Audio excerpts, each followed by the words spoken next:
चमकावेलू तू छत के ऊपर से प्यार जब करे रे बात बहरिया जगह।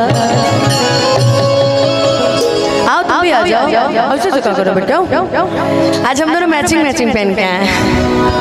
हेलो आओ वही सर करनी। हाँ अनुपमा जी, इसलिए तो मैंने बोला कि हमारे शॉर्ट कौन जला ना, हमारे शॉर्ट ताहर कुर्ती बड़ा मैच करता। हम जानते हैं बिट्टू जी के लिए आज कौन सा गाना याद कर रहे थे। बिट्टू जी का हम एक फोटो देख रहे थे। हमको लगता है कि जब 20 में हम आए थे पटना तब भी ये इससे थोड़े से मोटे थे। अभी ये बेचारे दुबराते चले जा रहे हैं। दुबराने के साथ साथ इनका हेयर स्टाइल भी देखिए बदलते जा रहा है, बदलते जा रहा है। इनके लिए हम एक गाना याद किए। अच्छा बोलिए ना कि हमारा बुलेटिया कहियो बैठ के सटावे की ना, कि हमारा बुलेटिया कहियो बैठ के सटावे की ना, कि बोलो बोल रे पत्रका, कि बोल बोल रे पत्रका हमारा से पटवे की ना, बोलो बोल रे पत्रका हमारा से पटवे की ना, हमारा बुलेटिया कहियो बैठ के सटावे की ना, हमारा बुलेटिया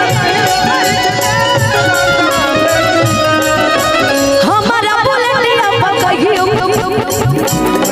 कि बोल बोल रे पत्रका।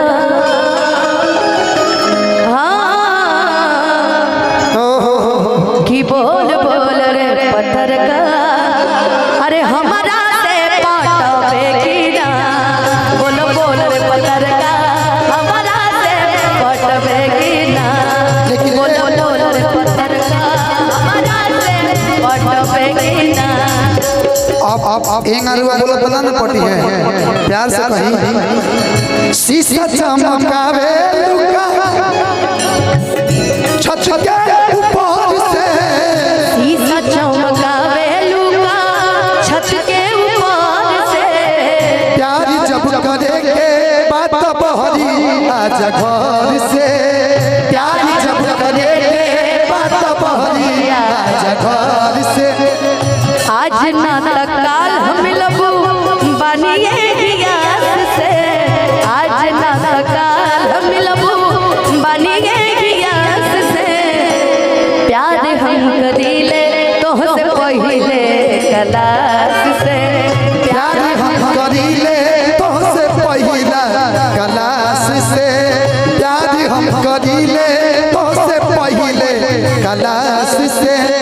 बाकी डर लागे तहरा बाबूजी के पास से, बाकी डर लागे तोहरा बाबूजी के पास से, प्यार हम करीले तोहसे पहिले क्लास से, प्यार हम करीले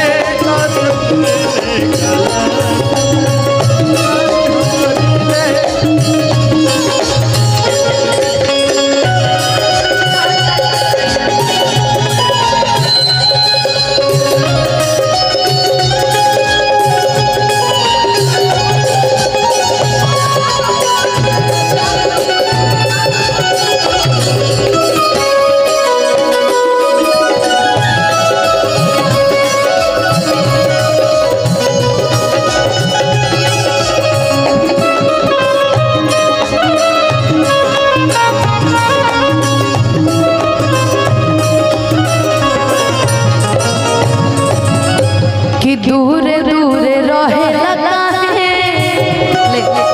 आधा तेरा आधा मेरा, कि दूर दूर